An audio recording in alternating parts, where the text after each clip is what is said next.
Karnataka youth Congress ಪಕ್ಷದ ಪದಾಧಿಕಾರಿಗಳ ಆಯ್ಕೆ ಚುನಾವಣೆ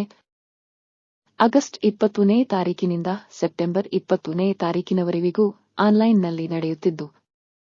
ಸದರಿ ಚುನಾವಣೆಯಲ್ಲಿ ಚಿಂತಾಮಣಿ ತಾಲೂಕು ಯುವ ಕಾಂಗ್ರೆಸ್ ಅಧ್ಯಕ್ಷ ಸ್ಥಾನಕ್ಕೆ ಸ್ಪರ್ಧೆ ಮಾಡಿರುವ ಮೊಹಮ್ಮದ್ ಇಸ್ಹಾಕ್ ಖಾನ್ ಕ್ರಮ ಸಂಖ್ಯೆ 5 ಹಾಗೂ ಚಿಂತಾಮಣಿ ಗ್ರಾಮಾಂತರ ಯೂತ್ ಕಾಂಗ್ರೆಸ್ ಪಕ್ಷದ ಅಧ್ಯಕ್ಷ ಸ್ಥಾನಕ್ಕೆ ಸ್ಪರ್ಧಿಸಿರುವ ಅಬ್ದುಲ್ ಗಫೂರ್ ಕ್ರಮ ಸಂಖ್ಯೆ 2 ಆಗಿದ್ದು, ಇವರಿಗೆ ಚಿಂತಾಮಣಿ ತಾಲೂಕಿನ 18 ವರ್ಷ ಮೇಲ್ಪಟ್ಟ 35 ವರ್ಷದೊಳಗಿನ ಎಲ್ಲಾ ಯುವ ಮತದಾರರು ಆಗಸ್ಟ್ 20ರಿಂದ ಸೆಪ್ಟೆಂಬರ್ 20ರವರೆವಿಗೂ ಆನ್ಲೈನ್ನಲ್ಲಿ ನಡೆಯುತ್ತಿರುವ ಕರ್ನಾಟಕ ಯೂತ್ ಕಾಂಗ್ರೆಸ್ ಪಕ್ಷದ ಪದಾಧಿಕಾರಿಗಳ ಆಯ್ಕೆ ಚುನಾವಣೆಯಲ್ಲಿ ಯುವಕರು ಅತಿ ಹೆಚ್ಚು ಮತ ನೀಡುವ ಮೂಲಕ ಪಕ್ಷಕ್ಕೆ ಹೆಚ್ಚಿನ